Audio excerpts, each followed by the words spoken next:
ঢাকাকে সেইভাবে গড়ে তোলেন যে ঢাকা একটা দুর্ভেদ্য দুর্গে প্রয়োজন হয় পরিণত হয় এবং দুর্গাও যেন ভাঙতে না পারে। এক কথা, এই রাষ্ট্রকে সম্পূর্ণভাবে এক দলীয় শাসন ব্যবস্থায় সরকার পদ্ধতিতে কোনো কিছু হয় না। প্রত্যেকটি বড় বিজয়ের জন্য, ন্যায়ের জন্য, প্রতিষ্ঠানকে সত্তার জন্য ত্যাগ স্বীকার করতে হবে। ভয়ঙ্কর ভয়াবহ দানবের আক্রমণ, সেই আক্রমণ আমাদের উপর চলছে। ঢাকা মহানগরের অসংখ্য নেতা কর্মীকে আমরা কারাগারে পেয়েছি। আমরা ঢাকা মহানগরের অসংখ্য নেতা কর্মীকে সাজাপ্রাপ্ত হয়ে কারাগারে যেতে দেখেছি।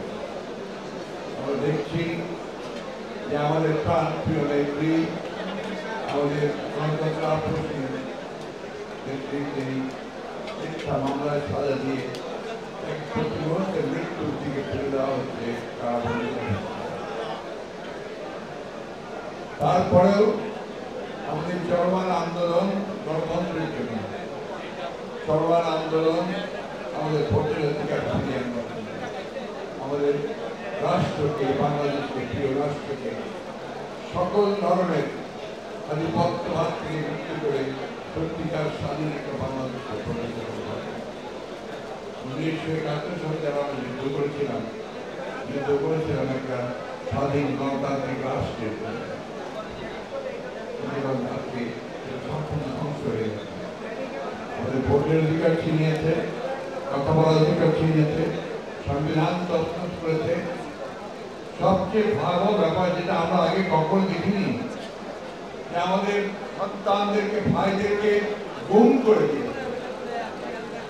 এখন 12 বছর 13 বছর হয়ে যাচ্ছে, আমরা তাদের খবর ছেলেদের পঙ্গু করে দেওয়া হয়েছে, বিনা বিচারে তাদেরকে হত্যা করা হয়েছে, অর্থনীতি ধ্বংস করে ফেলা হচ্ছে, বিচার ব্যবস্থাকে দলীয়করণ করা হয়েছে। এক কথা, এই রাষ্ট্রকে সম্পূর্ণভাবে এক দলীয় শাসন ব্যবস্থায় নিয়ে আজকে দেখুন সাধারণ মানুষের কি কষ্ট।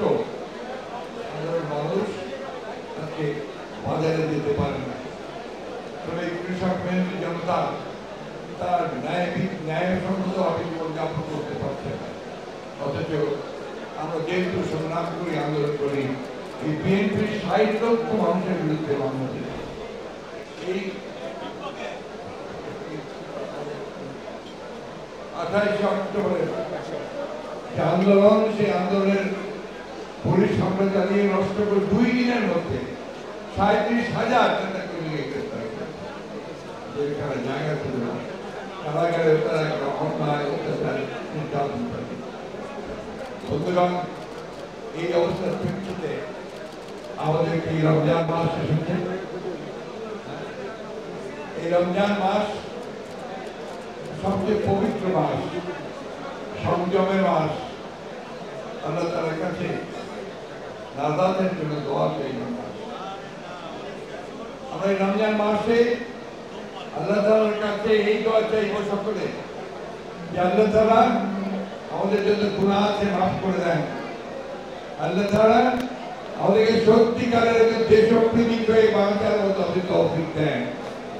আল্লাহ তাআলা আমাদেরকে এই যে দানব, যে মানুষটা আমাদের বুকের উপর চেপে বসে আছে, বন্ধুগণ সবসময় মনে রাখতে হবে, এই আন্দোলন একদিনের আন্দোলন নয়, এই আন্দোলন বিএনপি আন্দোলন নয়, এই আন্দোলন হচ্ছে জাতিকে রক্ষা করবার আন্দোলন।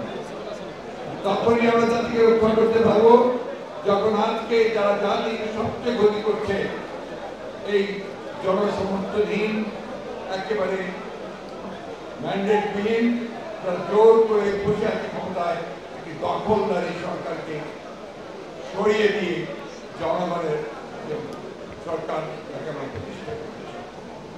আজকে আমরা জানি না যে আমাদের সারা দেশের মানুষ কত কষ্টে আছে, কিন্তু আমি কয়েকদিন আগে আমার জেলা ঠাকুরগাঁতে গিয়েছিলাম, আমি দেখেছি তারা ভয়াবহভাবে দুঃখ কষ্টে জীবনযাপন, অথচ তাদের মুখে কিন্তু আমি কোনো হতাশার ছাপ থেকে।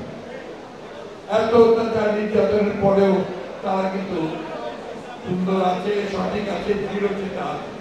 শুধু আমাদেরকে তারা এই কথা বলেছে যে আমাদেরকে সঠিক নির্দেশনা দেন, সঠিক কর্মসূচি দেন, তাহলে আমরা আবার সামনের দিকে এগিয়ে ঠিক আগেকার মতো সেই রকম ভাবে আন্দোলন গড়ে তুলতে পারব।